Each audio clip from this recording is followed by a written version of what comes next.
Good afternoon. Welcome to another episode of Before Coffee. It is Wacky and Weird Wednesday. We've got some wacky stories here, from questions about people being real to, of course, people getting in all sorts of hijinks and wacky scenarios. So I hope you're ready to hear. Have a good laugh. Wacky hijinks. Bring some humor to the world. Crap. So this is the first and only international game show Before Coffee, a father and daughter news podcast in which we look up our stories right before we start the show. We just got caffeine in our body and we're learning to read and speak live on stream.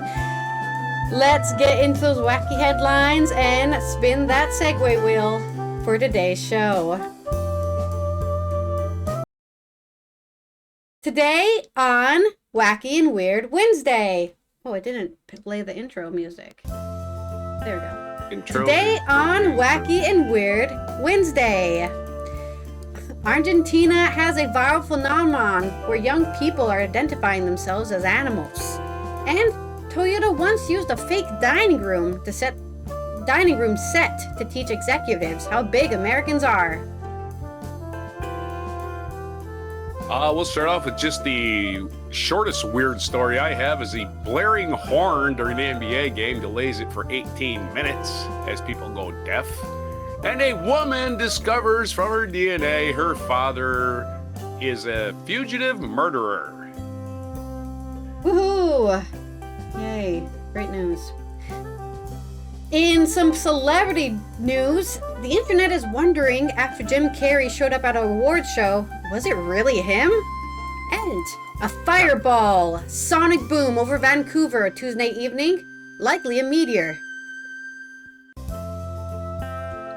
A food delivery bot destroys a woman's garden in Los Angeles, and a Turkish footballer revives a seagull with CPR.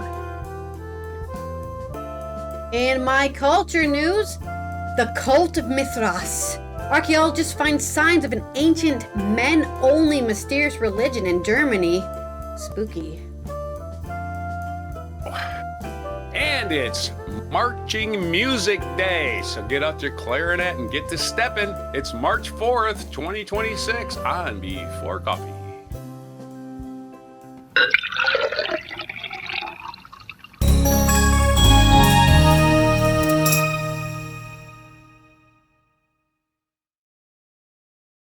I don't have much trauma from marching band. Don't worry about it. I actually really enjoyed marching band. I had the same thing about basketball. I had the same thing in basketball. You know that, right? In my senior year, I said, screw you guys. Yeah? Yeah. I mean, I said screw you because, like, they voted to do Phantom of the Opera for our final, like, our senior show. And I was like, I don't want to do that. So I'm not going to do it.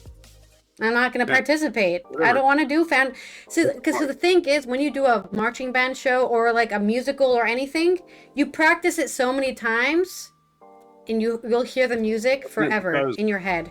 I can still play you like the opening stanzas, the opening lines or melodies for my first show that I did in marching band. It's stuck in my head forever. That's forever. Can't tell you the name of the song. Seems a little like drama. I'm not a psychiatrist. I only play one at the hospital. But sounds like trauma. Anyway. Yeah, I just didn't want to be. What I'm going to say is what I said. Yeah, what I said then was, I think one of the didn't the band director say he was going to make a junior the band major in your senior year? Isn't that one of the things you did? It's like it bypassed your whole class, which I thought was cheesy. No. My best friend, I say my best friend. My friend who is a streamer actually, they became the drum major my senior year. But before that, I know what you're talking about. Before that, it was I think he was a junior. Yeah, junior was also the drum major. But the thing is, you always have to have a junior or a sophomore as a drum major so they can be the drum major next year. In my junior year, the drum majors were both seniors, so there was no lower classmen to take over. So it was 2 people who had to learn to be drum majors their first year. And well, in the case of my friend, their final year in a marching band. So I don't know if I was involved in any of the drama. I just wasn't interested. I was kind of done with school my senior year, so I dropped out all my clubs. I hear you. I did the same with basketball. I was just like, take me into the real world now. I'm done with this shit. And then I moved to Wales for 2 months or whatever. After you graduate high school, yeah. I was like, bye, guys. And I'm just going to go out and say, just a tiny bit of trauma. Okay, let's do the show. Just a tiny bit of trauma from marching band. I did enjoy marching band, though. Let's roll our segue wheel. I know you had fun, but yeah. I enjoyed basketball, but my senior year was like, why am I doing this? Yeah, I should enjoy my last time I have responsibilities or something. Not that you didn't have responsibilities, you had plenty, but a little less than you do as an adult. Myself. Yeah, our first segue is going to be tell a joke. So you're going to tell a joke about Argentinians identifying themselves as animals and really large dining rooms. Feel free. Well, okay. To make all the jokes you want. I mean, the first one's very easy to make jokes of because furries are always being made fun of. So that's kind of a low-hanging fruit, so to say. This is by Almudena Calatrava on AP News, coming out of Buenos Aires. I'm from Buenos Aires, and I say, kill 'em all! If you get that reference, you get a bonus point. On a recent Sunday, I'm assuming by Sunday they mean the 1st of March, a Buenos Aires plaza transformed into a makeshift wilderness for an unusual group of teenagers. Sophia, wearing a lifelike beagle mask, ran across the grass on all 4s. I used to do this when I was in elementary school, but I think I want to say I was at least 8. So, not saying that you're not allowed to do this as a teenager. I'm just saying I also relate to this experience of running around on all 4s. Nearby 15-year-old Agaura leapt through the air, clearing an obstacle course while imitating the precise movements of a Belgian breed dog. Others dressed as cats and foxes, perched in the branches of trees, keeping their distance from curious onlookers. I liked being a red wolf. Red wolf is one of my favorite canines. It was the latest gathering of Therians, individuals who say they identify mentally, spiritually, or psychologically with non-human animals. Thank you for saying non-human animals, because humans are animals. I appreciate that. The trend has also taken over Argentine social media over the past few months, gaining traction on platforms like TikTok, where the hashtag Therian has surpassed 2 million posts. With Argentina leading all over Latin American countries in engagement. Wow, there's a lot of Therians in Argentina. The search has drawn the attention of influencer and media outlets alike, sparking reactions that range from laughter and bewilderment to outright anger. Oh, you're just jealous that you can't be a beagle. I wish I could be a beagle. Let's not pretend like we don't want to be beagles. As the movement gains traction, psychologists are stepping in. Of course, these people are whack jobs. Get the psychologists. Hopefully the psychologists are there to say, this is completely normal behavior, and leave them alone. I'm hoping that's what they'll say, but we'll see. They're stepping in to analyze the phenomenon and its place in public discourse. And then there's a picture of 2 girls making judgy eyes as 2 other girls, holding hands and wearing belly shirts, are wearing their Therian masks. Agara, who claims to identify as a Belgian Malinois, and counts her age as equivalent of 2 years and 2 months in dog years, says she's a lot like other teenagers. I wake up like a normal person and live my life like a normal person, she said. I simply have moments when I like being a dog. As the leader of what she calls her pack, she's the alpha. Agara, the name she identifies with, boasts more than 125,000 followers on TikTok, so go follow her if you want some theory to spread some theory and love, and coordinates regular meetups around the Argentinian capital. If you're gonna go on her page to give her hate, just uninstall TikTok. Aura, a 16-year-old who wore a seal mask, identifying as a seal to the park meetup, said she considers herself part of the other paw branch of Therians, individuals who wear masks and tails or move on all 4s just for fun. It's not necessarily about identifying as an animal, she said. I think I'm more in that. If I were to involve myself in this community, I would definitely be more into that thing. The role play aspect of pretending to be a dog. I don't think I identify as a dog myself. I don't know what I identify as. A being. I identify as a being. She reckons the Therian trend took off. Let's not go into the psychology of me on this story. She reckons the Therian trend took off in Argentina because of the country's fairly free environment. For other Argentines, the movement has provided a vital community where they can feel truly accepted. Should parents be worried? No. Leave your kids alone. Deborah Pedas, a psychologist and director of the Integral Therapeutic Center in Buenos Aires, acknowledged that the phenomenon generates a complex mix of confusion, laughter, and even anger.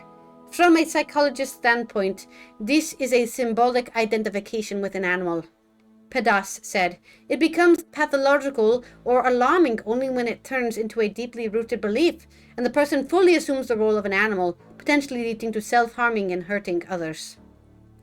Everything in moderation, guys. Everything in moderation. But that's all we have for the story. I was hoping there'd be more. Like she had more to say, but I guess she sent this quick thing and said, leave the Therians alone. End of email, I guess. Which I agree with. Leave the Therians alone. End of email. But there's your story on people who feel free enough. I think that's the thing to celebrate in this story. Feel free enough to roleplay as dogs in the middle of a park in Argentina, in Buenos Can you say that about where you live? Yeah. I live near Washington D.C. There's liable to be anything going on up there. Yeah, that's pretty crazy town. That's true. Yeah, led by the crazy man in the White House. And my joke is, did you know that Argentina is getting colder? Did you know that? Did you know that? No, I didn't. Why is that? Yeah, it's bordering on Chile.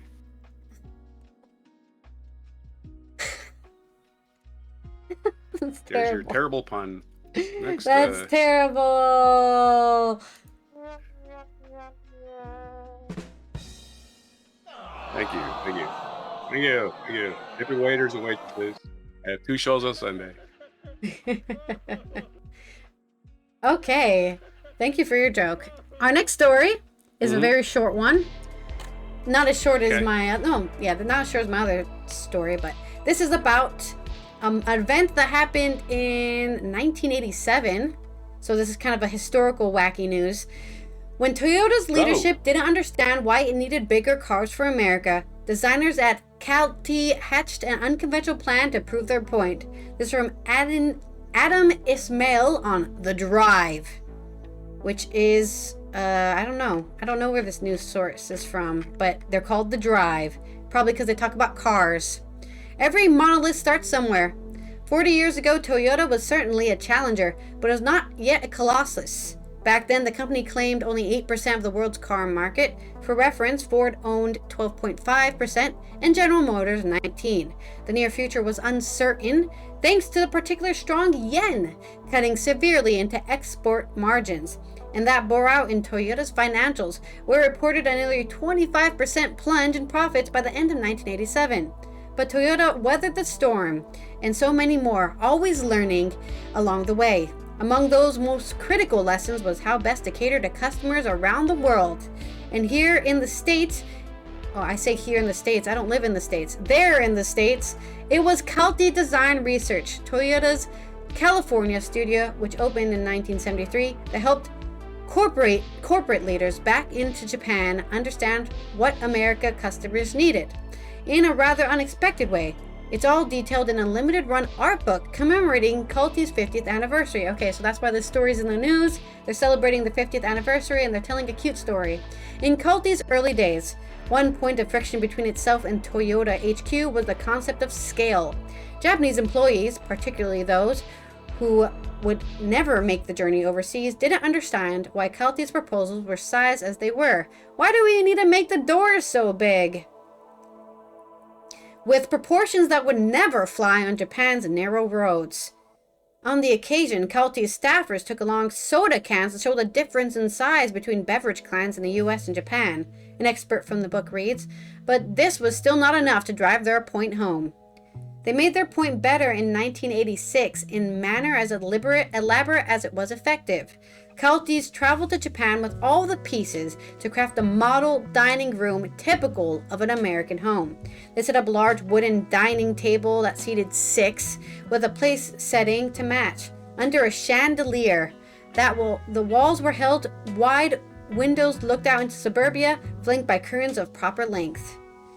It was a veritable sitcom set. Everything from the front door to the parquet floors, plans and family photos were accounted for, all to help Keltie's Japanese colleagues understand who they were selling to, what these customers were used to in everyday life, and thus expected from their vehicles. Naturally, the exercise was most useful for interior designers, as American passengers were generally larger than their Japanese counterparts, requiring more space and more leg room. And Toyota learned from it, honing its project for Americans until the company truly took the market by storm the following decade. I remember, I'm not really a NASCAR follower, but I remember when there was like the first Toyota in NASCAR. Everyone was making a big deal about it, right? You remember that? Yeah. No shit. It's like, there NASCAR is an American car thing. And I was like, this is the first Toyota. Everyone lost their goddamn minds. That's some serious recollections you made there. That was a thing, right? They would not allow foreign-made cars in NASCAR. NASCAR can do what they want. They're not a government agency. They're a privately owned company. Yeah, they can. Yeah. And one day Toyota showed up with a lot of money and said, "Hey, can we play?" And they said, "Yeah, you can play." And Joe Gibbs, the famous Redskins coach, had the first Toyota team, and they won the first championship with Tony Stewart.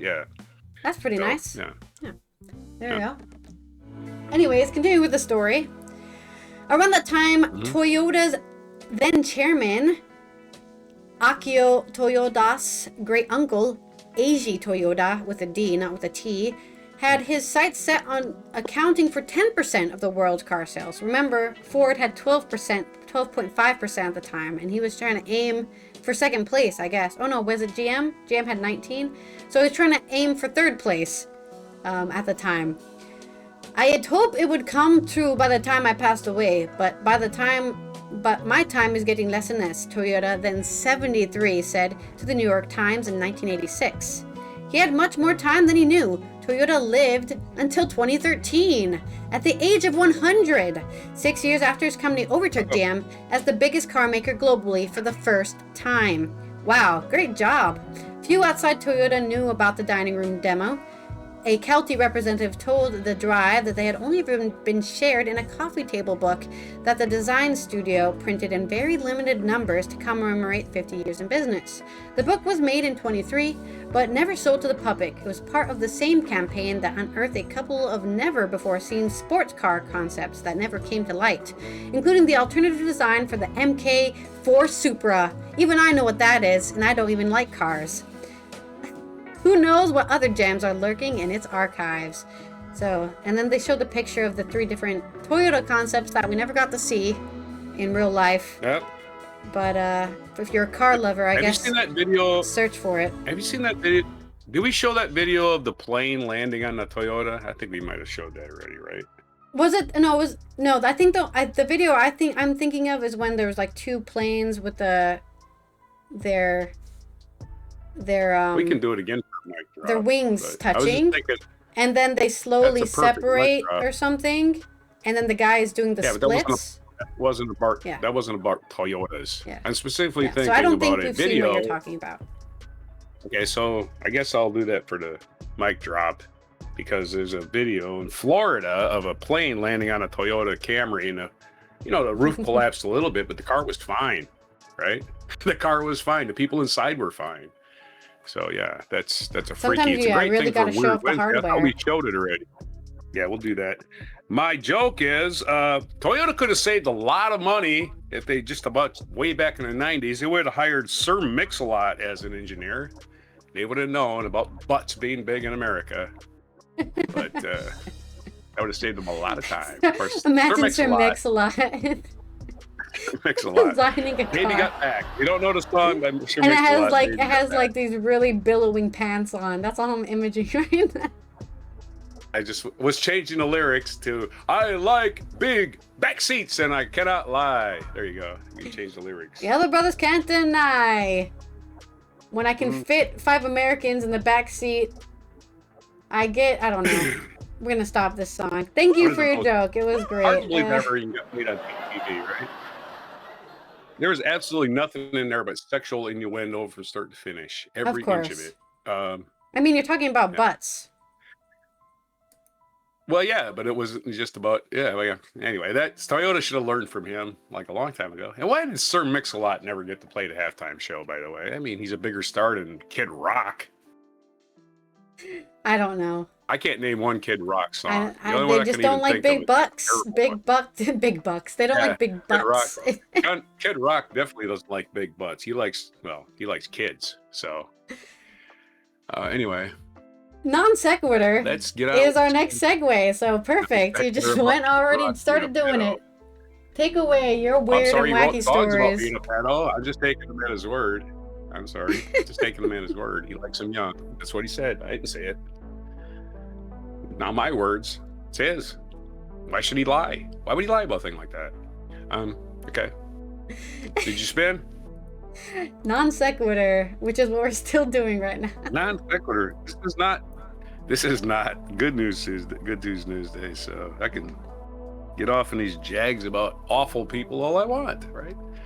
Here's a story about let's talk about the first story today. I think the first one I talked about was the blaring horn. Let's do the shortest story first. AP News has it. Dave Hogg, H-O-G-G, or is it Hogue? I'm not sure. Blaring horn after a power surge delays Pistons and Cavaliers game in the third quarter, which is great. Now the players are all deaf. What'd you say, Coach? What? The Detroit Pistons and Cleveland Cavaliers will delay for 8 in the third quarter by a blaring horn Friday night after a power surge caused the overhead scoreboard to malfunction. Oh no, they lost track of the score too. No, I'm just kidding. They did. During a timeout with the Pistons leading 65-64 and a 122-119. Doesn't anybody play defense anymore? Oh wait, no, it's the third quarter. Okay, I was thinking it was 122-119. He's losing your Never mind. It's the third quarter. It was a low scoring game. Sorry. There was defense in this game. I apologize. During a timeout with the Pistons leading 65-64 in the third quarter, the horn sounded to signal the teams to return to the floor. Brr, timeout's over, and instead of brr, timeout's over, it went for 18 minutes. However, it kept lasting despite frantic work from workers at Little Caesars Arena. Pull the plug. Thing's got a cord on it, right? Just pull it in the wall.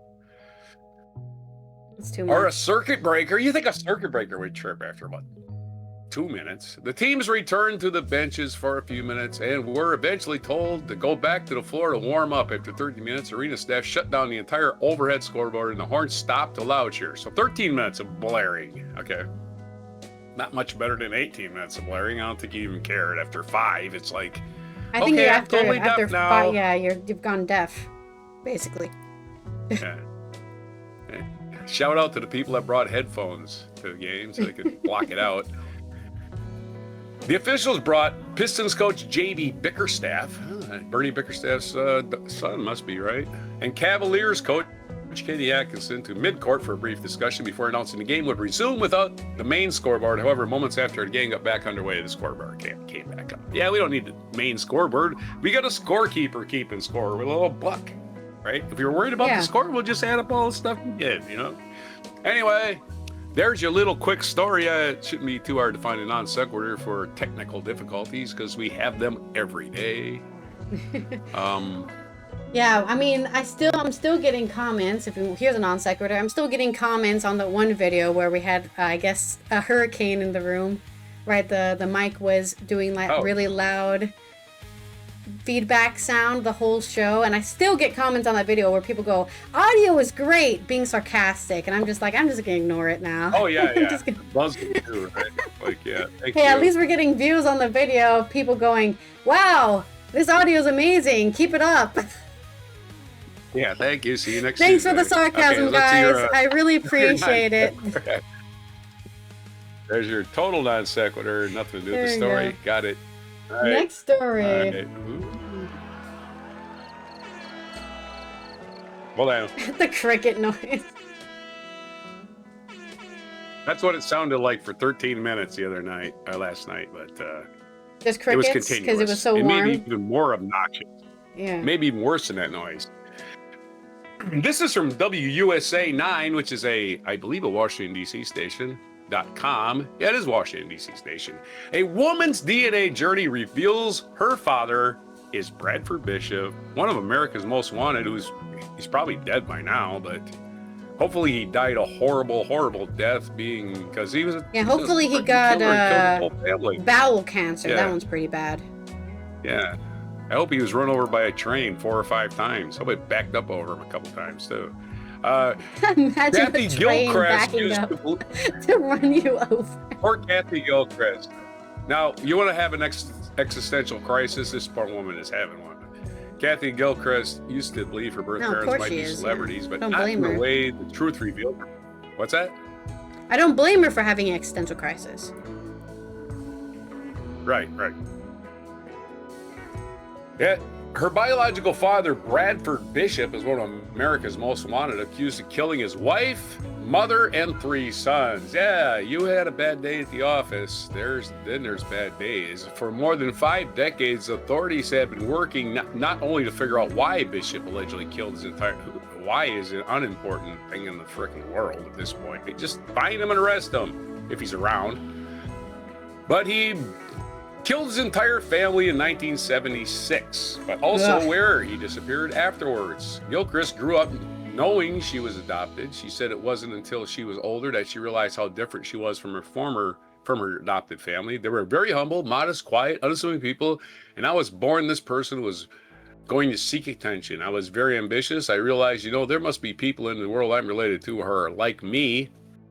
However, worried her birth parents wouldn't be the famous people she imagined. It wouldn't be until she retired that Gilchrist decided to search for her biological family. She bought a DNA test through 23andMe, wanting to connect with her long-lost family, but not holding any real hope. I sent it away. Really, I had kind of abandoned any idea that I was going to be related to anyone famous at this point.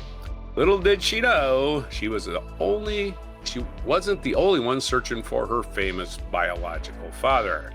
DNA results led Gilchrist to Susan Gilmore, a 3rd cousin in her mother's side. The two went on a journey together to find Gilchrist's family. Oh boy. Wow, he had multiple people that he sired, I guess. Is what you're saying. No, it's her cousin. It's her cousin. On her mother's side, so not even on... Not related at all. It's just... Not even on the father's side, so... She said, I found your father. This time I really found him, and I said in a typical sarcastic way, so, is he someone famous? Oh boy. He's famous. Gilchrist recalled that she said, yeah, he kind of is, but I think you need to go home and sit down before you find out who he is. What came next would shatter every expectation Gilchrist had about her biological family. She gave me that name, so I Googled the name, and up popped his FBI wanted poster. And the resemblance between Gilchrist and Gilchrist is uncanny. Sorry, I'm looking at their picture. Like, had they looked very similar? I don't know why they're saying uncanny. They could be 2 total strangers not related to each other at all. Maybe I'm not seeing what they're seeing, but they got a different nose, maybe slightly, probably the same. Can't see the ears, the eyes. She's wearing glasses, so it's really hard to tell. Here I was, I had been looking for this person, she said. I had huge fantasy about related to famous celebrity, and he's a murderer. Well, that's a famous celebrity, not the kind you want. Infamous, I believe, is the term used for murderers. Sorry? Infamous is, I think, what you use for murderers. Infamous. Every piece of information to get her hands on, she had a chilling revelation. I was literally crowned Miss Stockton in 1976, the same night that my half-brothers and my grandmother were being murdered, she said. So here I am doing the most wholesome thing a person could do. So she was conceived way before this murder. Okay, I was just wondering what her age was. So she got lucky that she was, she wasn't, I guess he didn't know about her? I don't know. So anyway, she was being crowned Miss Stockton, which is, sounds like a town in Wisconsin. I know what I know they sound. Oh, And you need to jingle. You need to 1976 jiggle your she's probably camera around wire. I think. She must have been around 18 or something at the time. What? Your camera's doing Where that went my thing again camera? where you need to like reconnect it or whatever. Now it's locked up.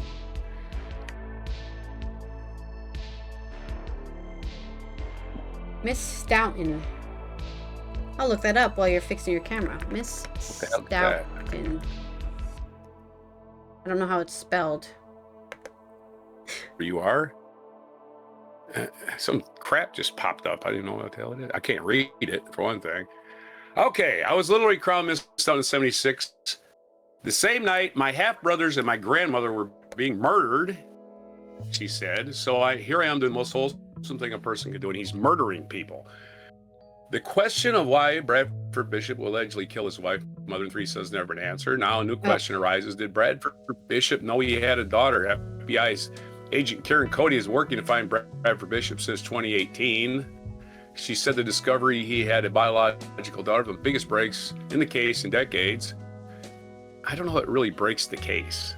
It's just the guy's either dead or alive out there somewhere. This isn't getting anybody any closer, I don't think.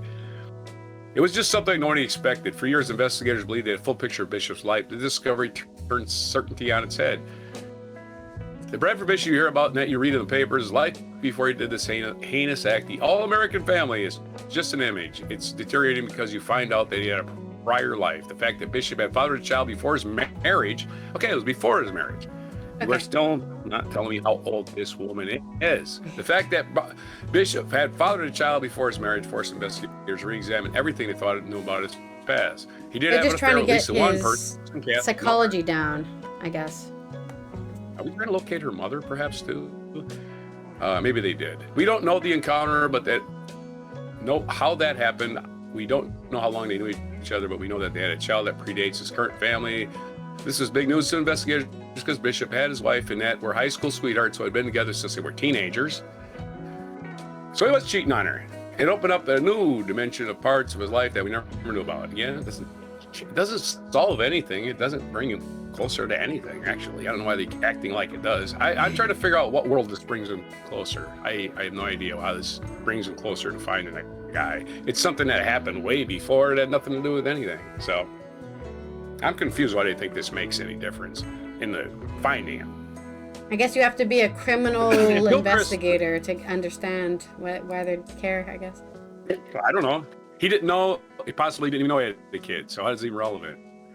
For Gilchrist, the discovery sparked more than a decade. It inspired a warning. She said she wrote a book. It's in my genes to caution people about the risks of digging through your DNA.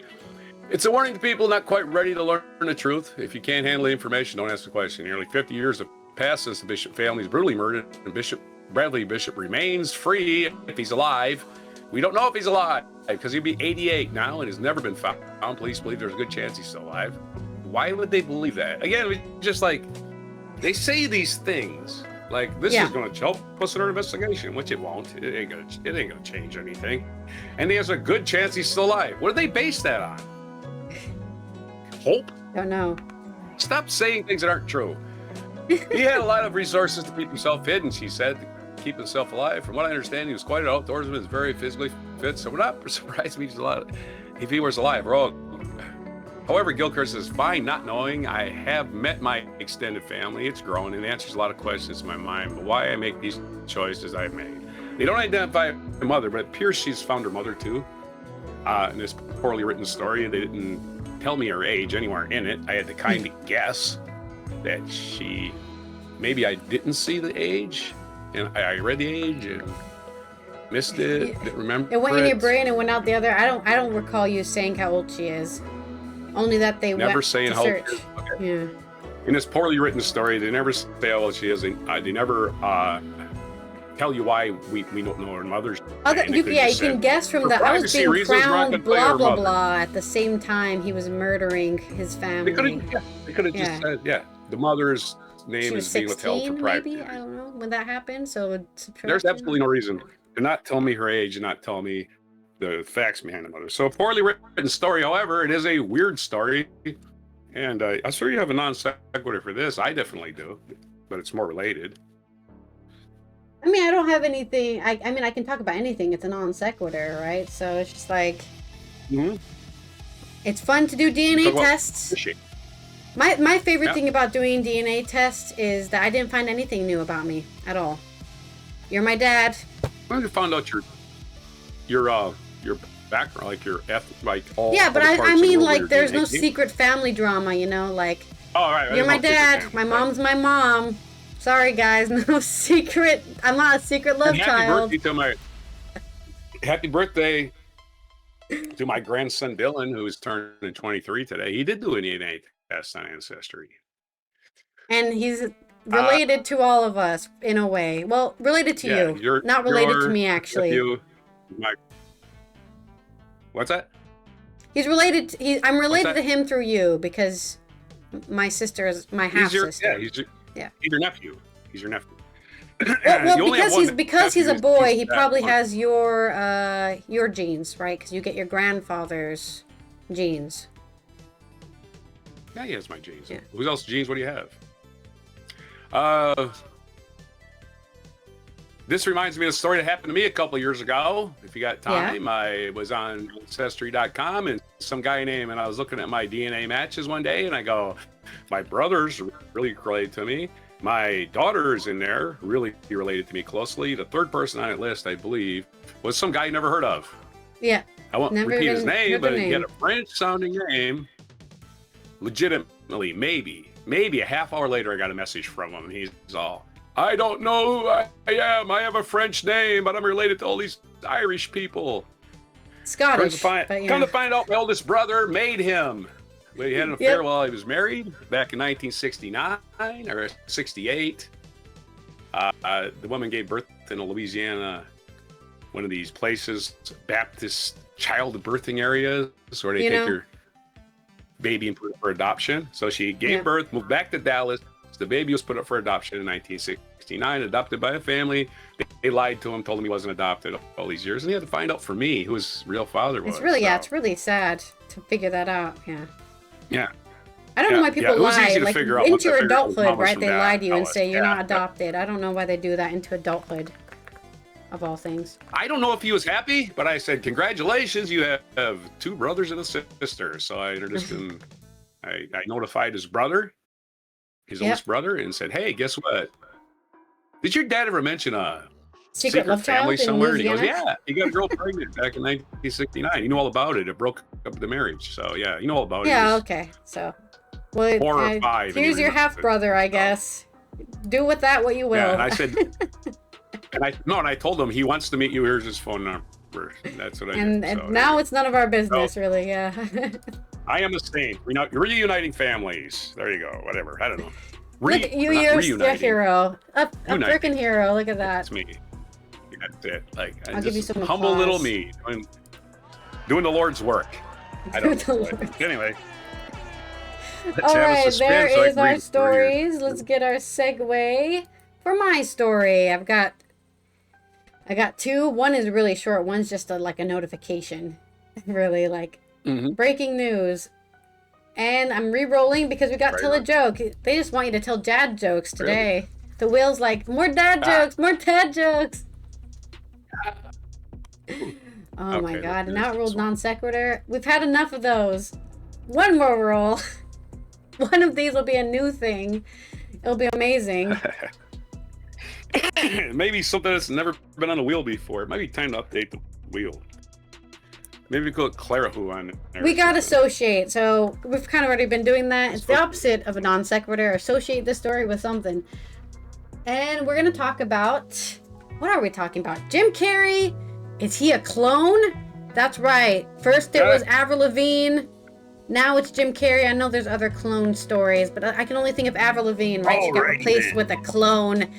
Jim Carrey's been replaced by a clone or an imposter. It's not really him. Jim Carrey clone. This is the new drama happening this week. The new Wacky and Weird news happening this week.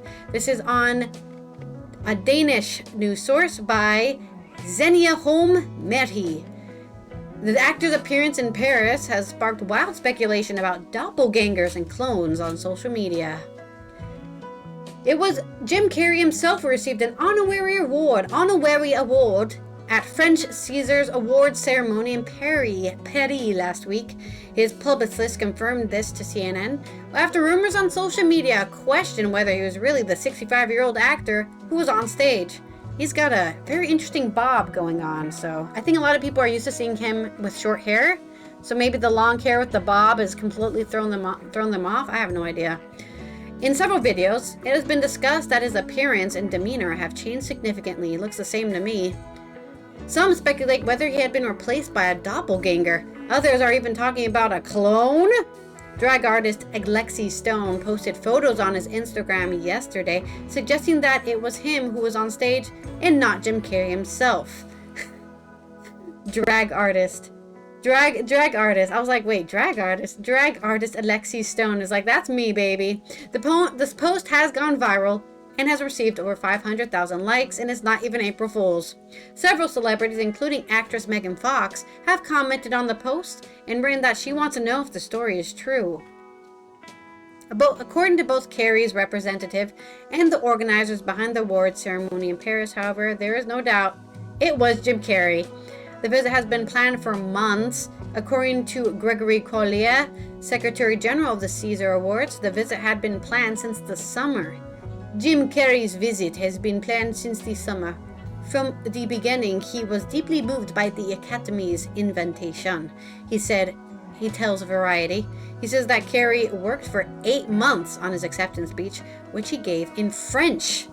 Maybe that's why they didn't think it was him? Wait, Jim Carrey can speak French? That has to be a doppelganger. It's French doppelganger. There's no way people can learn other languages. That's crazy. He practiced his speech for 4 months and asked me about the precise pronunciation of certain words, said Collier. In recent years, Jim Carrey has largely stayed away from public eye because he's old and he wants to be left alone, probably, right? He's 64. Leave him alone. In 2022, he told Deadline that he was likely on his way to retirement. I really like my quiet life. I love to paint and cultivate my spiritual life. I've had enough. I've done enough. I am enough, he said at the time. 2 years later, however, he returned to the role of Dr. Robotnik in Sonic the Hedgehog 3, a film series that has starred in since the film was first released in 2020. He told a reporter with a twinkle in his eye that he honestly needed the money. I think he dies in the third film. Sorry, spoiler. Dr. Robotnik, I think, sacrifices himself at the end of the film, so I don't think he's coming back for a fourth film. In December 2024, he emphasized that it was not a full retirement, but rather what he called a power rest. When he appeared again last week in the 51st edition of the César Film Awards, his performance received extra attention. So yeah, I think people are just having, like Z said in the beginning of the show, people are just, oh my god, he looks different. He must be a doppelganger clone replacement. No, he's just old. People age. They look different, they get jowls or whatever. Their cheekbones are, I think it's the hair. I don't know if you can look up this photo during my next story, but if you look up what his hair looks like, he just has like a bob cut, not like a short bob, like a long bob cut, side swipe. Yeah. It doesn't look like him. Haircut. It's not a hairstyle I've seen him in. So. Yeah. That's what it is for me. Do we really know what actors look like? That's the question here. We don't know. They're always wearing makeup or they have good lighting. Mm-hmm. Yep. We have no idea. Plus, they have the technology now to make you look completely different. So. Yeah. His hair's graying. He probably dyed his hair, I think. I think he dyed his hair because he has gray hairs, and I think he dyed it. Who associates? Right? I didn't recognize Jim Carrey when he turned into that big green guy in Mask. So what about that one? I'm just saying, it's Hollywood. I didn't recognize him when he was the Grinch. Maybe that's when he got replaced. When he was Lloyd in Dumb and Dumber, he had that missing tooth and yeah, he's a very good character actor. So the bangs, the crooked bangs haircut. Mm-hmm. Well, it's a totally different person. And my other non sequitur, hell, they're going to clone a Canadian comedian. It's not non sequitur. You had associate. That's what I said. Did I say associate? Associate's still the same thing. If they're gonna clone a Canadian comedian, why not Norm Macdonald? He's dead now. They should have cloned him. Yeah, we need him to tell 10-minute jokes for the punchline. Yeah, that's what we need in our tell world. Jokes 15-minute jokes that aren't funny. The punchline isn't funny, but the whole setup is to have you laugh for the whole 20 minutes. The light That was joke on, man. really The funny. light was on. You know, The his most famous joke about the moth. The Well, light was on. all of his jokes are.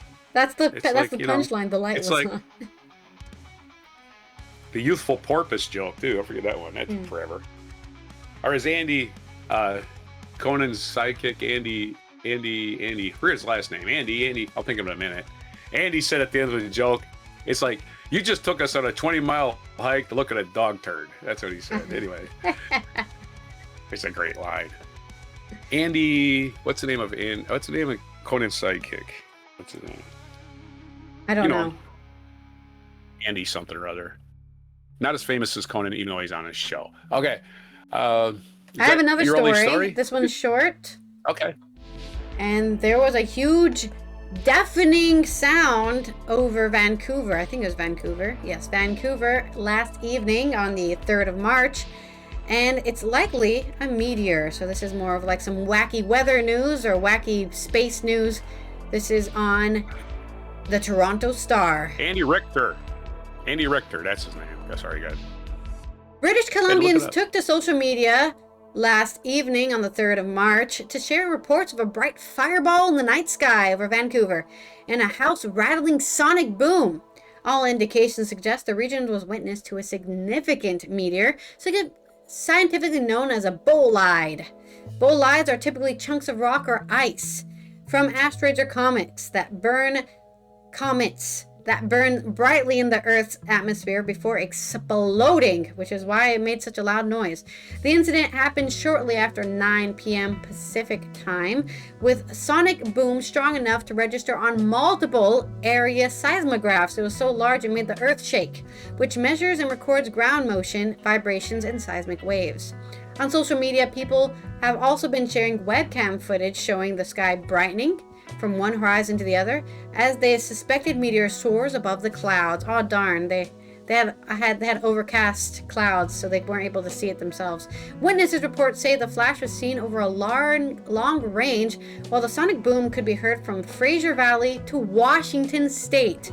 Where the hell is Fraser Valley? I've never been there, so I don't know what that is. I've never been to Canada.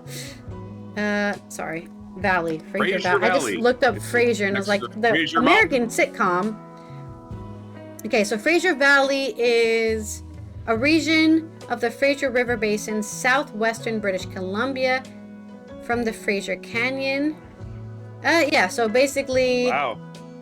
That's a pretty long area, actually. Yeah, it's a pretty big area. Do I have like an actual diagram? Yeah, it's basically... Let's just say the... entire west coast to Washington State. So the Canadian west coast, southern west coast of Canada to the Washington State could hear the sonic boom. That's how loud it was. Sonic boom. And that's my short story about some wacky weather. Comet over, or sorry, a bolide over Toronto, over Vancouver. Sonic booms. Oh yeah, that's your. What speed the meteorites travel at? I always wondered about that. I guess we don't have any info on it right now. I feel like people who study space and things probably knew this was coming. I feel like it wasn't a surprise. Yeah, sonic booms were banned in the United States because it used to be a thing, a regular occurrence when I was a kid. From jets, you mean? You can't. Yeah. Hey, you're under arrest, Comet. Right. You're not allowed to blow up.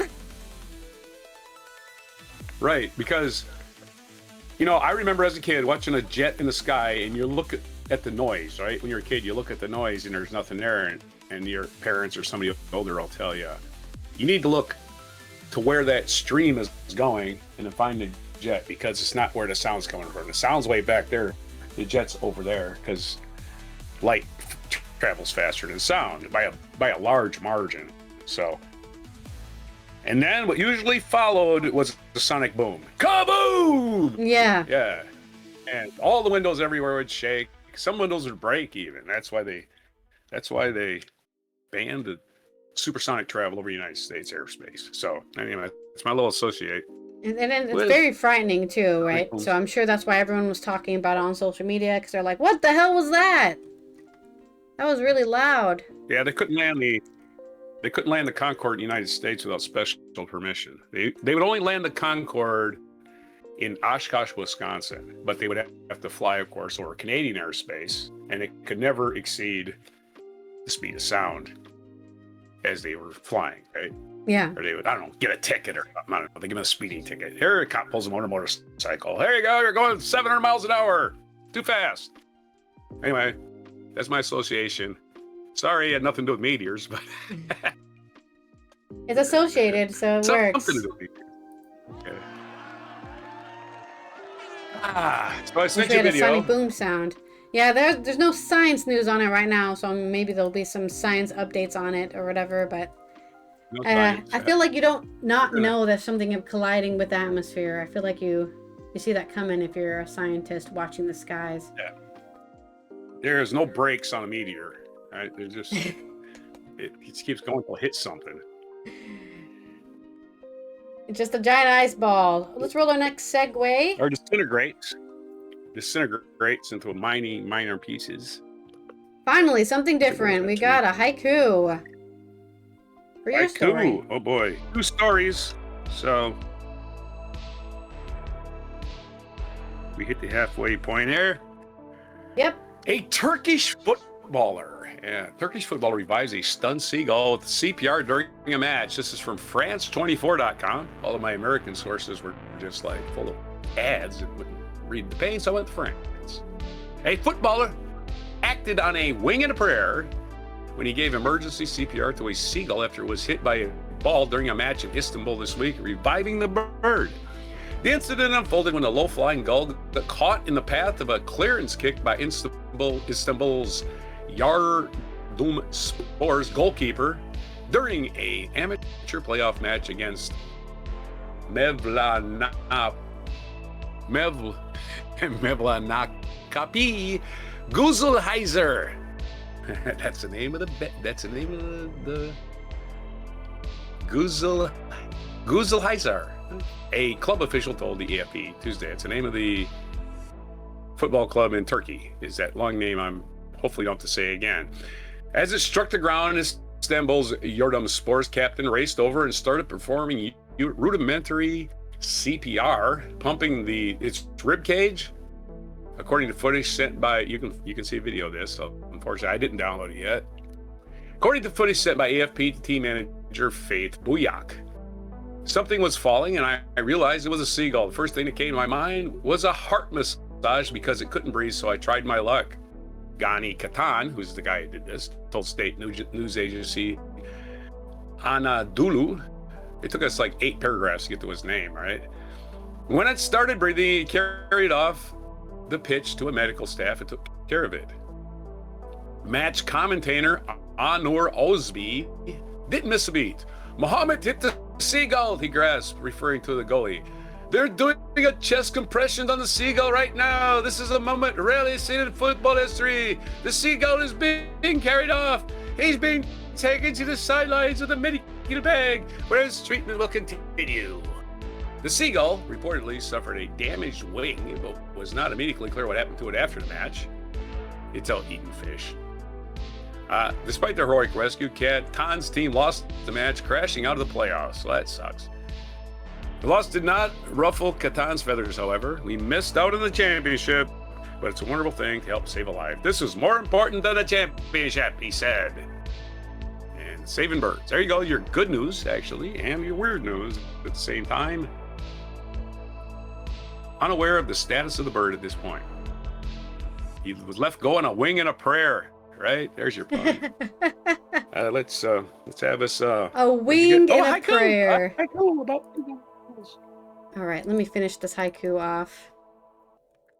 seagull, kick ball, hit goal, save goal. I'm sure you can write one way quicker than me. My brain is always dead after I do yoga, so I'm like, oh God, right, poems. I'll give you another I'm shot. way better at the mixed metaphors. You have another Wings shot. brushed by the breeze, a seagull calls for rescue. Hope upon the shore. There you go. There's your haiku about the seagull. Hope is real. Uh, I will save you. We're not gonna die on my watch. Not the duck noise. The duck applauded. Save the gull. All right. Do you have another story for me? What is a gull doing at a soccer match? You must have thought it was a landfill. KTLA.com has this story about bots, food delivery bots, which are common in California. I haven't seen one out here, but maybe they exist. But I just say the problem with food bots is there's a lot of clutter on the ground. There's just so much clutter on the ground they get stuck in. So let's do the stories from Josh Dubose of KTLA.com. Food delivery robot goes rogue, causes property damage. An East Hollywood resident said she became the latest victim of a Coco food delivery robot after it uprooted her garden and got entangled in her fence. Again, these robots are just there so humans don't have jobs. Just heard of that. Yeah, reminder. Oh, delivery robot. I'm totally shocked people just don't rob these things on a regular basis. That's just my take. The incident occurred over the weekend. Resident Kaya Real says she was inside her home and she heard all the commotion the robot was making. I came out, I found the cocoa in my garden, she told. In her garden. It's kind of early in the planting season, but let's see. I mean, it's LA. You can plant any time, but shit. You have jokes. You do need long You got jokes. For a garden. Yeah. You do need, what, you got jokes? You got jokes. I'm saying you're telling jokes right now. Too early in the season. It was like, I came out and found cocoa in my garden. She told KTLA's Julian Smuckler. It had got my fence caught up in its wheel. It uprooted the whole bunch of plates in my garden. Bunch of plates? Why are you planting plates? Maybe it's plants and they just misspelled it. Hello, spell check. It uprooted a bunch of plates in my garden and just drove away with the fence attached to it. I'm not sure why you got plates in your garden. Are you trying to grow cutlery? What are you trying to grow here? Real said she chased after Coco robot and was yelling for it to stop. Doesn't really understand your commands. Sorry, lady. I chased after it, looked like a total crazy person running after a robot in the middle of the street and yelling at it.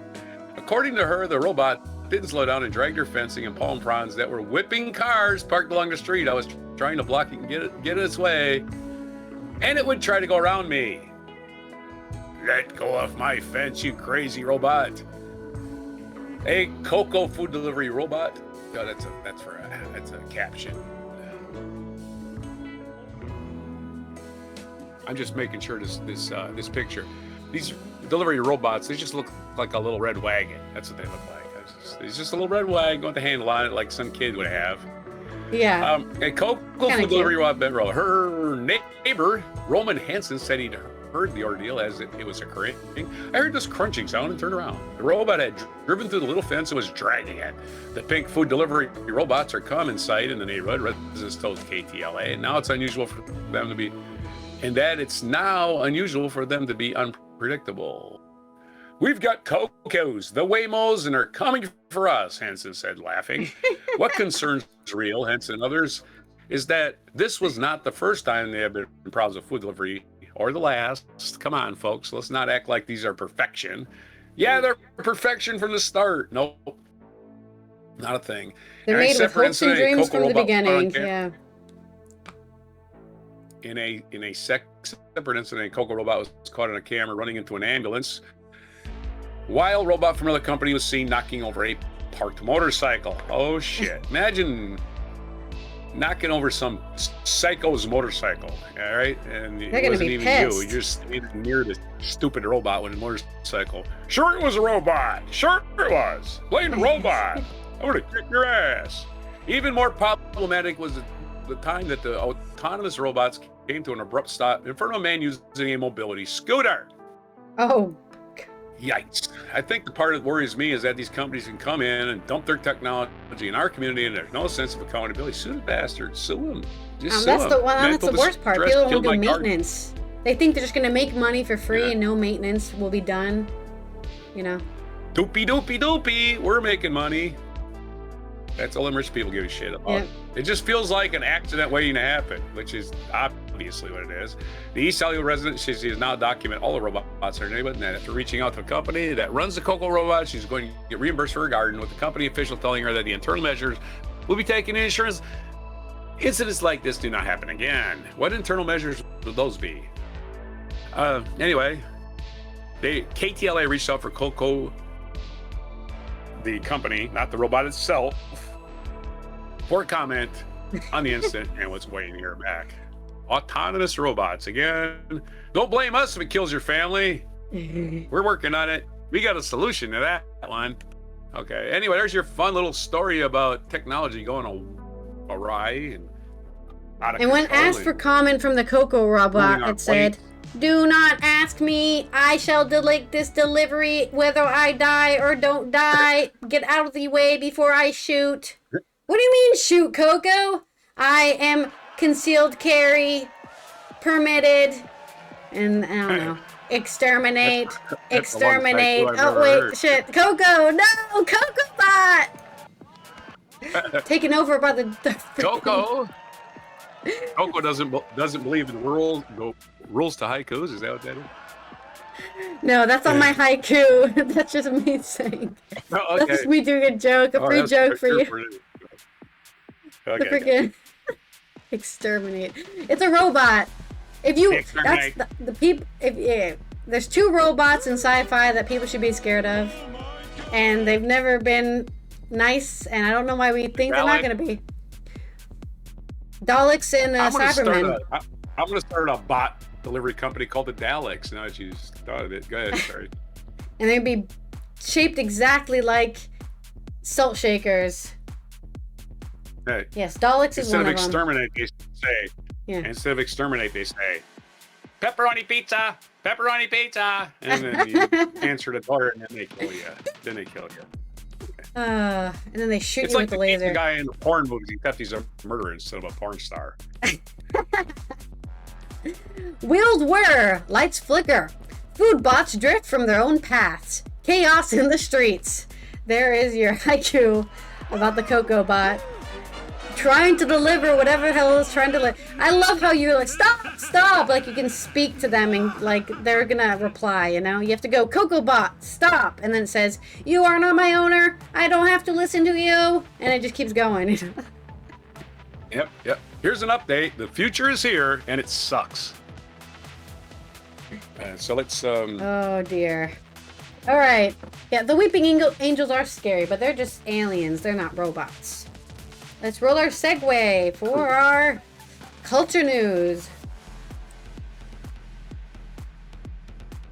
Mixed Coco, metaphor. bring back my plate. I'm pretty sure that word should have been plants. Anyway, what's that now? Our next story is coming out of Germany for your mixed metaphor. What did I spend here? Mixed metaphor. Mix my metaphor, please. This is from Nella Heidner and Tokunbo Salako on Your News Culture. German archaeologists have discovered new insights into Bavaria's Roman past. From an ancient buried temple where Roman legionnaires once worshipped the sun god Mithras, which, as we learned, I think on Z's stream, was it on Monday or something he was talking about? Monday stands for Sunday, Mithras, Monday. We're talking about where the days of the week came from. Mithras, the sun god. During recent excavations in Regensburg, which I'm going to say in Dutch because I don't know German, Old Town, German archaeologists uncovered a temple dedicated to god Mithras. Regen means rain in Dutch, so it's Rain Town. Because the building was originally constructed in wood, only a few structural remains have survived. Finds such as inscribed votive stones and fragments of metal votive plaques, however, clearly point to its use as a place of worship. Further evidence of the still enigmatic Mithras cult include, if you're going to be a cult, celebrate the sun. We wouldn't be here without it. Shards of ceramic vessels decorated with snakes, incense chalices, and handled jugs.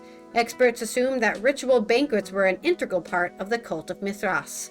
Coins, including specimens from the reign of Emperor Hadrian, the Wall Man, famous for Hadrian's Wall, 117 to guy. 117 to 138 AD, made it possible to date the temple back to 80 to 171 AD.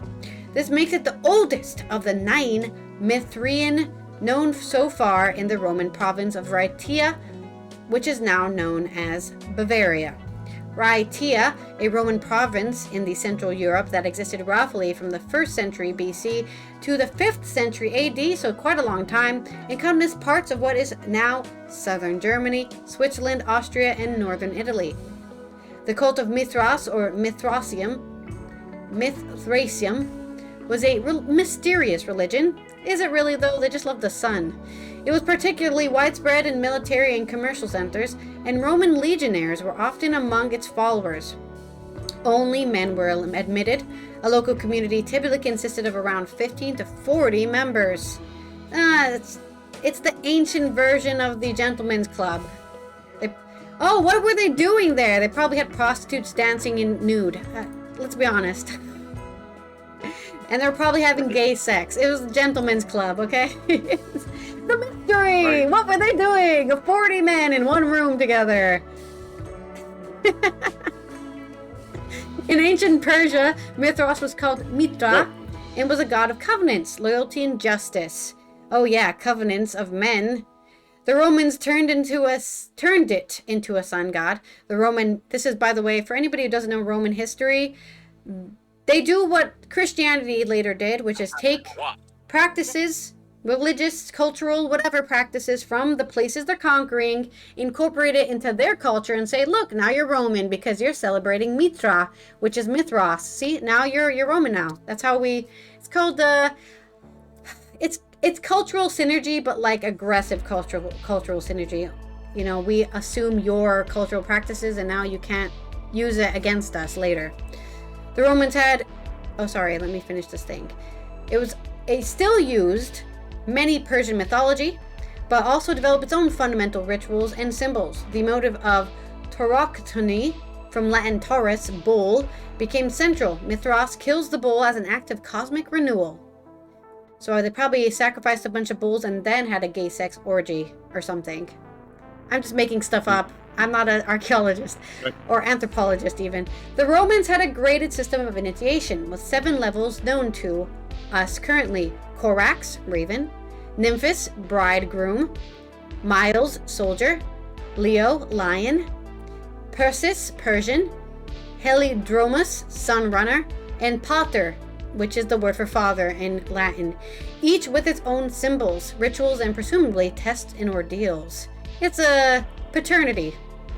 With the spread of Christianity, the secret cult, of course, disappeared because Christianity does not like other religions or cult. I mean, that's the whole thing. In Christianity, it says do not practice the worship of idols, so they probably stopped doing that.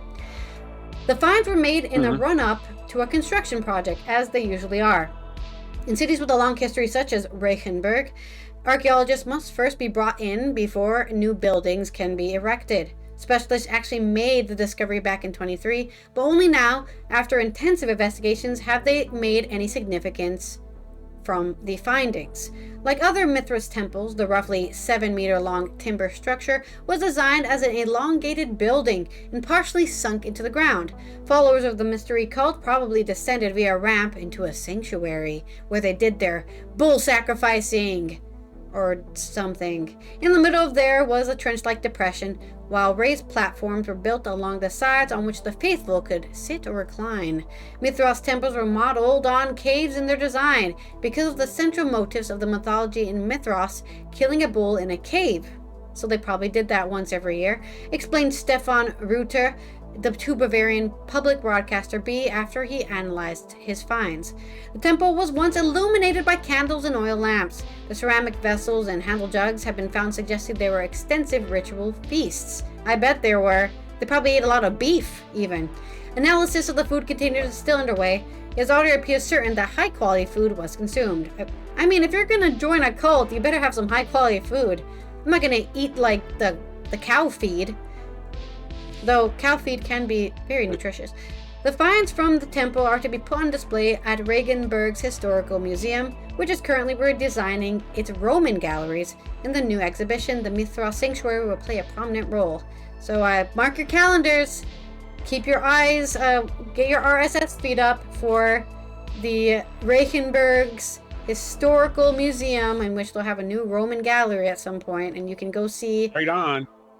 You can see the cow people. I guess they're not cow people, the sun people who murdered cows probably in their cave. That's my assumption. I assume that's what they did. Right. Let's not act like ritual sacrifice hasn't been a thing since the beginning of human history. Yeah, ritual sacrifice, otherwise known as war in this century. Well, I mean, like they said, We right, had they to had kill all that- we had to the kill that different village, tiers, right? The David. different tiers. There's definitely soldier in there, lion in there, Here's- raven, I guess, was the lowest tier, maybe. Nymphis might have been the lowest tier. Bridegroom. That sounds pretty gay to me. I don't know. Yeah, I think we're. Yeah. We currently live in the world, the death of outrage. People are just not even outraged anymore. This is outrageous. Why? It just happened yesterday. So anyway, you all know the metaphor that Nero fiddled while Rome burned, right? My metaphor Played for his this violin, is you yeah. said there was orgies. Yeah, you were saying there was orgies. Well, fiddle is more or less a metaphor for not doing anything. Anyway, their metaphor, mixed metaphor of this is the Roman soldiers diddled while Rome squirmed. There you go, because they were in orgies. Right? They were diddled while Rome squirmed. There's your mixed metaphor.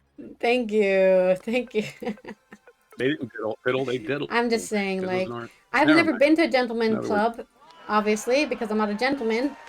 So I They call wouldn't be them pity bars invited. in But I America. swear they're having sex in there. Why would you not be having sex in there? Well, don't you know the song "No Sex in the Champagne Room"? You know that song? Yeah, okay, but that's where they have the sex room, right? Yeah. I don't know. I mean, I've only Yes, seen yes, the yeah. interior of these Gentlemen's gentlemen clubs from media, right? And they have multiple. They're usually like big mansions. They have multiple rooms in there, you know, back rooms, private rooms. No. Do you know what city I've been to in America that has the most gentlemen's clubs? And they have them everywhere. Like in the parking lot at the Walmart is a gentlemen's club. But you will never guess the name of the Seattle. city. I don't know. Nope. It's not a major city at all. Fort Wayne, Indiana. Fort Wayne, Indiana. Ever heard of it? Never heard of it? I never heard of it. No, but except I Frank guess that's Burns the from place to be a Mad. gentleman, huh?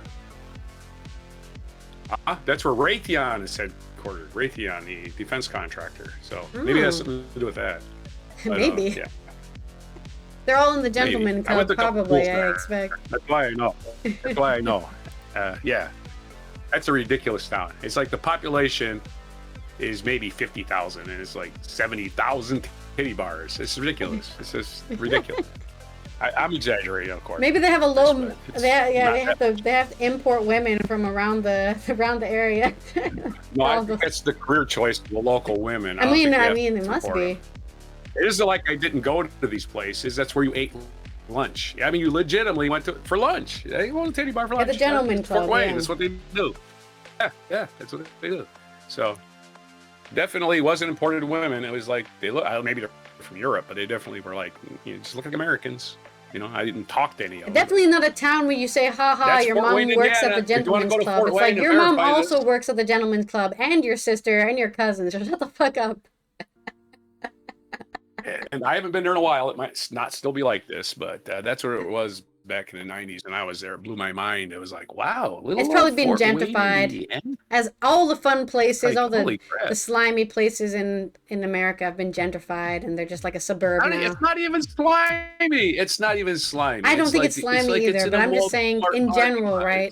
It's Like it's like when you talked about it's no different than a Hooters. It's like a topless Hooters. That's all it Yeah. really is. I mean, no different. Yeah. Yeah, they're all over the place. Fort Wayne, I'm just telling you, Fort Wayne, Indiana will blow your mind.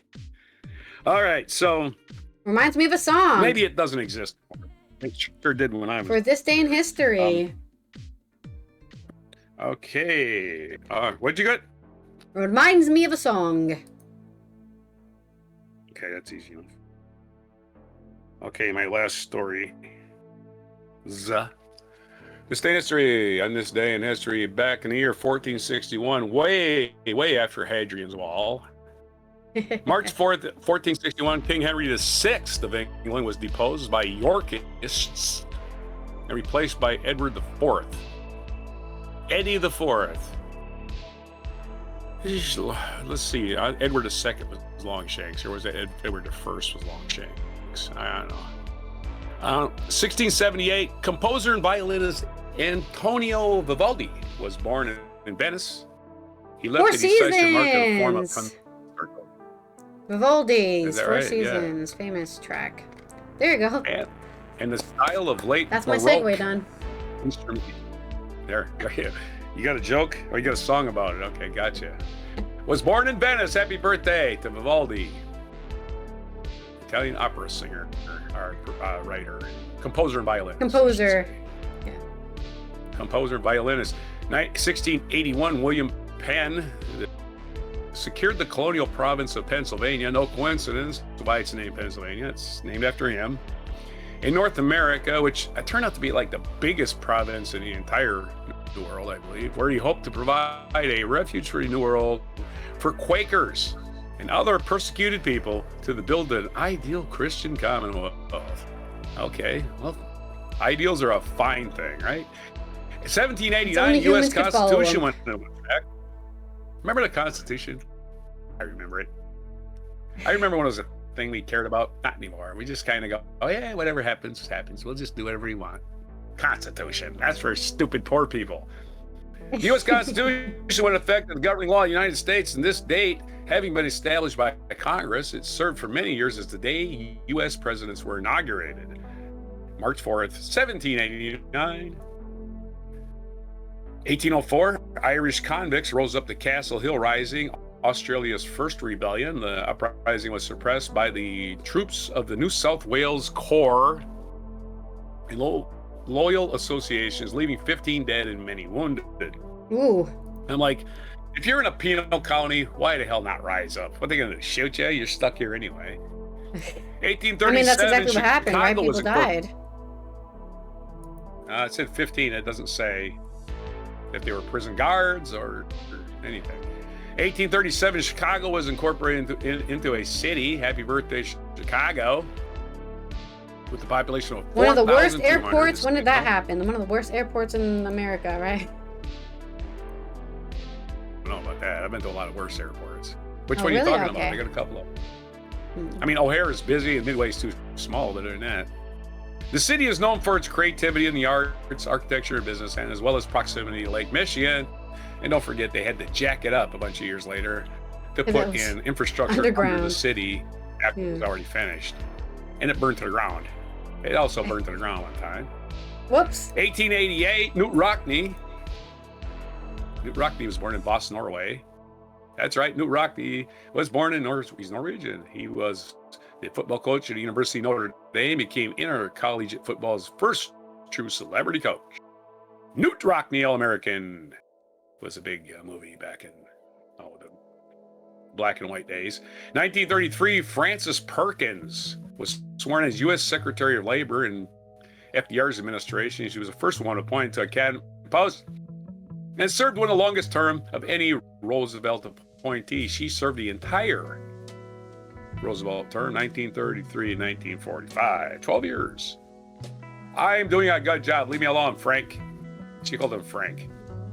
Anyway, 1982, the Bertha Wilson became the first woman appointed to the Supreme Court of Canada. 1982. Woohoo! They were behind, slightly ahead of the United States on that. I think Sandra Day O'Connor got appointed by Reagan. I don't know what year it was.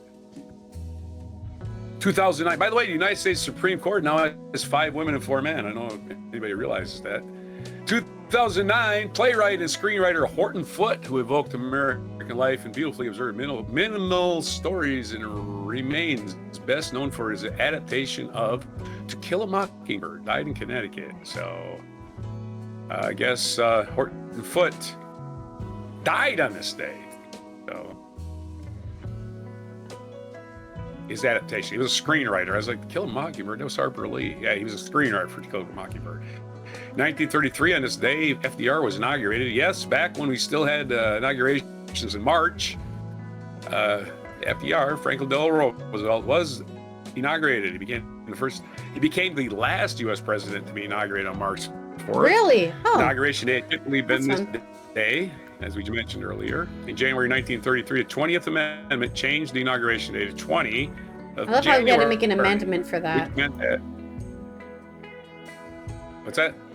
I love how we had to make an amendment. We had to amend for that, right? But luckily, it didn't change anything as far as the length of his term, right? Like let's say the guy, if he didn't win re-election, right, he would have had the shortest 4-year term because it would have only gone from March to January, right? Mm-hmm. So since he got re-elected, it didn't affect how long his term was at all, which meant that in 1937, FDR started his second term by becoming the first president inaugurated. So he's the first president inaugurated on January 20th, the last president inaugurated on March 4th. Our featured biography is Miriam Makeba, a South African singer who was wearing a chef's hat, it looks like, for some reason. I mean, that's just the way she dressed. Looks like she's wearing a chef hat. Anyway, she was born this day, March 4th, 1932, in Prospect Township, South Africa. She died at the age of 76 in 2008 in Italy. And so happy birthday to her. The birthdays today: Antonio Vivaldi, we did. Bobby Womack, American singer, songwriter, and guitarist, born in 1944. Rick Perry, former governor of Texas, kind of an idiot, born in 1950. Khalid Hosseini, American author, born in 1965. And Landon Donovan, an American soccer player. Or as they call him in other countries, footballer. He did not give mouth-to-mouth or chest compressions to a seagull any time in his life, I don't think. Other days today, it's National Grammar Day, so say hi to your grammar. Oh, no, grammar, not grandma, sorry. More dad jokes, National bonus. Grammar Day. There, and there. We're, and we're. They're all different words. Learn them. They all spelled differently, and learn the difference. Also, it's in it. Your word are. Where, and where. Don't forget that one either. There's a bunch of them. The English language is complicated as hell, and most Americans don't even know it, because I read their messages and I'm like, that's not how you use that word. That's not how a word means. National Hug a GI Day. GI, of course, meaning government issue, which could mean any military member. Typically, it just means army people. You don't call Marines a GI unless you want to get punched in the face. National Pound Cake Day. And speaking of getting pounded in the face, it's National Pound Cake out. March 4th. Yeah, somebody called me a soldier. I'm like, you ain't talking to me. I was a Marine, not a soldier. Marching Music Day. It's also, we did that. It's National Sons Day. I'm one of those. I have a grandson, so his birthday is on National Sons Day. What a coinkydink. National Sunday. And those are your days, your haikus, your other crap. And everything else for your, I say that with affection, crap, for your weirdest Wednesday this year so far. Really? Wednesday, March 4th, 2026, on before pound cake. That's the exact way, exactly, of course, 1 pound. I've already got my segue with Vivaldi of Four Seasons, which I believe goes. No, actually, how does it go? How does Vivaldi's Four Seasons go? I don't know. The I most thought Four Seasons was a overplayed hotel song ever, and now I don't know how it goes. And of course, if I look it up, it's going to be like, I don't know what that is, because I'm AI search bar. Oh, that one. There we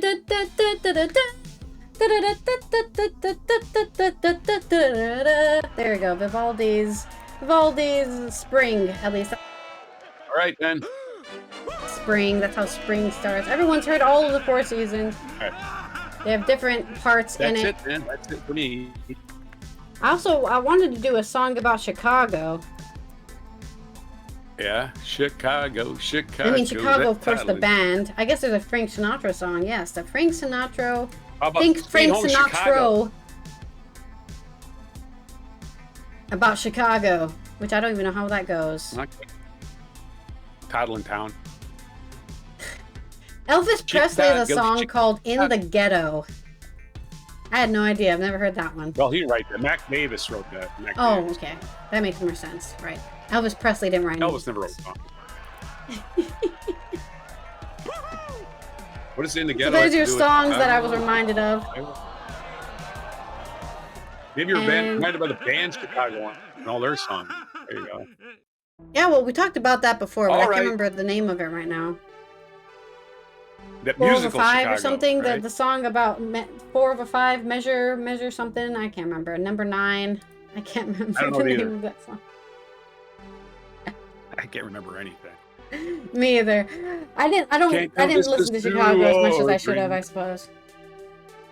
But that Okay, is our let's, show have the old- today. I've got the mic drop moment. Yes, I do. So this has been Allison here from the Netherlands, Roger from the East Coast of the US, as we finish up another Wacky and Weird Wednesday here on, I guess, the weirdest day of the year so far. That's what we're calling it. We will see you tomorrow. For sure. We will see you tomorrow for Thursday's 13, in which we'll have a list of 13 things to talk about and argue, and you can leave your comments whether you agree with it or disagree with it. We would greatly appreciate that. So make sure that if you're not already, subscribe to the Before Coffee podcast channel so we can get more subscribers on there, so people know we exist on YouTube. And thank you everyone who's already following, already subscribed, and of course our Patreons are supporting the show. Don't forget to turn on that notification bell so you know when we go live and post a video. And here is our terrific Toyota moment. Featuring a plane. This happened, Watch as the this happened plane during tries to make Toyotathon, an too, which is emergency very And I landing. have seen this video. I know Rapidly exactly, but descending. we'll watch it again because it's Yeah, so you have. amazing. Car. You Yeah, can see again, the this sparks might be a flying different as the angle plane or a slides on the different roadway, report then or a comes different to an interview abrupt or stop on the something, but guardrail. yeah. The damaged car. Undamaged Toyota. Oh my goodness. Oh my goodness. Well, it was damaged Father as and hell. son, Jim Let's and not Peter say it was Coffey were in the undamaged. Sorry. car, The watching lady the in ball front Undamaged was undamaged. undamaged. Toyota driver. That plane came down There and you go. Definitely was damaged. The roof is shock. gone. Yeah. Total shock. Was there any moment where you thought this is The going car to survived. Oh, absolutely. Yes. Absolutely. Yes. It was way too close. A 57-year-old woman was inside this Toyota Camry. Airbag didn't We even saw it deploy. coming. And Look at Might that have been- Toyota everyone Too old Camry. to have an on the side airbag. of the road saw it coming, but she did not see it coming. There you go. According to I the said I mean, no, firefighter, nobody's- this video because miraculously, she she, suffered Yeah. only minor you know, injuries. she owns a She has a Toyota Camry? Camry. Monday So. evening Oh, near okay. Florida's Space Yeah. Coast. The You NTSB never says the plane look up departed Merritt Island, behind Florida, you on an on your instructional mirrors. That's flight. not an And angle you following the get, loss of right? You don't power have in both a engines, mirror. the pilot Yeah, they don't made even a point out. forced landing. The two Why is that light 27-year-old men on coming board were from? not It's hurt, not a car. according to the Florida Highway Patrol. Tonight, the investigation into That this is scary close fucking call is crazy. ongoing. George Yeah. Solis, NBC It's so News. unlucky too, right? Because there's We no thank you for cars watching, and there remember, stay at all. updated on And breaking unfortunately, news she and was in the stories perfect on the spot. NBC News app or watch live on our Call the YouTube insurance channel. guy.